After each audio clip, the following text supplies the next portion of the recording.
নমস্কাৰ মাধৱীজ kitchen and blog চেনেলটোত আপোনালোকক স্বাগতম জনাইছোঁ আৰু আজি মই আপোনালোকক দেখুৱাম ভাপত দি বনোৱা এটা পিঠা। প্ৰথমতে এইটো বইল কৰি ল'ব লাগে, সেইবাবে বইল পিঠা নাম দিছোঁ আৰু তাৰ পাছত আমি সেইটো ভাপত দিম। তাৰ বাবে মই প্ৰথমতে চাউলৰ গুড়ি লৈছোঁ 1 বাটি। গুড়িখিনি অকমান ভজা হ'ব লাগিব, একদম কেঁচা চাউলৰ গুড়িটো নল'ব। নিমখ এচিকুট দিছোঁ আৰু ভালদৰে মিহলাই লৈছোঁ। তাৰ পাছত মই ইয়াতে অলপকৈ পানী দি ধুনীয়াকৈ এটা ঘোল বনাই ল'ম। ঠিক খোলা চাপৰি পিঠা বনালে যিটো ঘোল বনোৱা যায় সেনেকুৱা ঘোল এটা বনাই ল'ম। বৰ বেছি ডাঠ কৰিব নালাগে।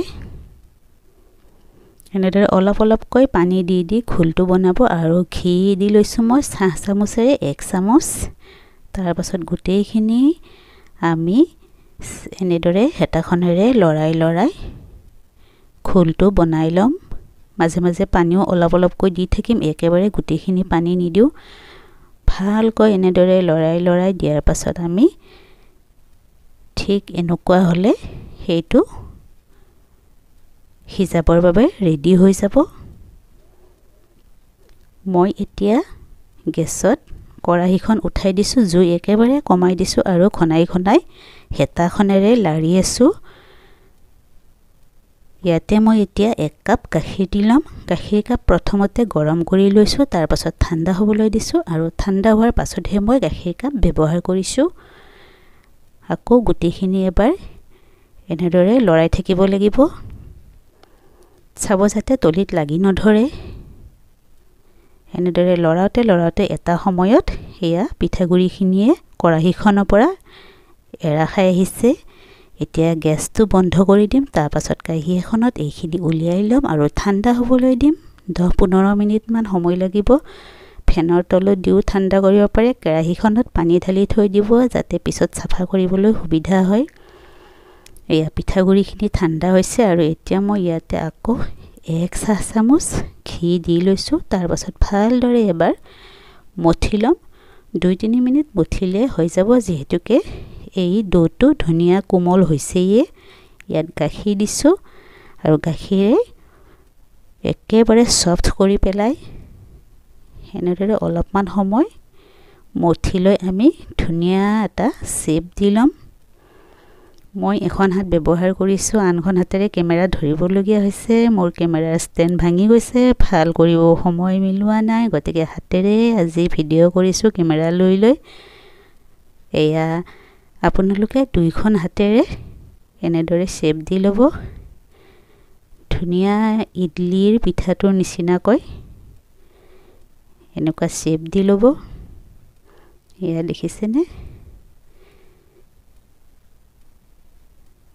এয়া মোৰ হৈ গ'ল। এইখিনি এতিয়া মই এইখনত সিজিবলৈ দিম আৰু এই বাচনটোত মই অকণমান ঘি সানি লৈছোঁ যাতে আঠা খাই নধৰে। আপোনালোকে ঘি বা যিকোনো তেল সানি দিলেই হ'ল। এতিয়া ইয়াতে পিঠা কেইটামান দি ল'ম, একেলগে গোটেইবোৰ নিদিব। এনেদৰে অলপ পাতলকৈ পিঠাকেইটা ইয়াত দি ল'ব। তাৰ পাছত এখন ঢাকনি লগাই দিব। ঢাকনিখন একেবাৰে খাপ খাই যোৱা হ'ব লাগিব। আৰু মই ইয়াতে পানী উতলিবলৈ দিছিলোঁ চচপেন এটাত। ইয়াৰ ওপৰত এইখিনি বস্তু দি ল'লোঁ আৰু সিজিবলৈ দিম। 2 মিনিটমান মাত্ৰ সিজিব দিব লাগিব। পানীৰ ভাপত যেতিয়া এইখিনি ধুনীয়াকৈ সিজি উঠিব তেতিয়া আপোনালোকে এনেকুৱা দেখা পাব, একদম কোমল হৈছে আৰু ওপৰত পানীৰ ভাপ লাগি ধৰিছে। পিঠাকেইটা নমাবৰ সময় হৈছে। এখন কাপোৰেৰে ভালদৰে চৰিয়াটো ধৰি লৈ পিঠাকেইটা কাঁহী এখনত নমাই থৈ দিব।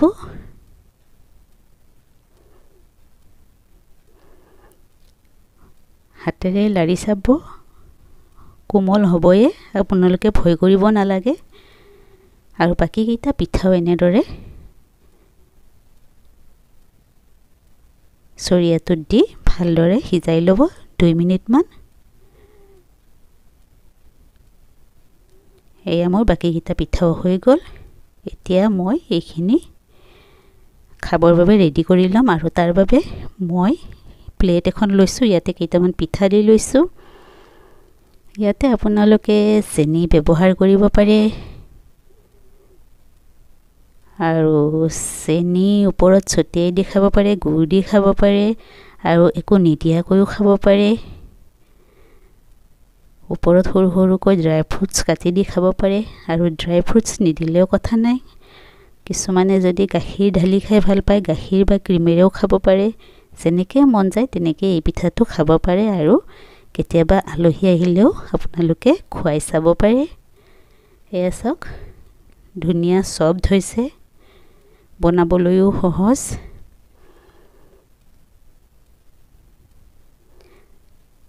এইটো আপোনালোকে বনালে আৰু ইডলি ষ্টেণ্ড আনি ইডলি বনাই খাব নালাগে, তাতকৈও বেছি সোৱাদ লগা হয়। ভিডিঅ'টো শেষলৈকে চোৱাৰ বাবে পুনৰ ধন্যবাদ।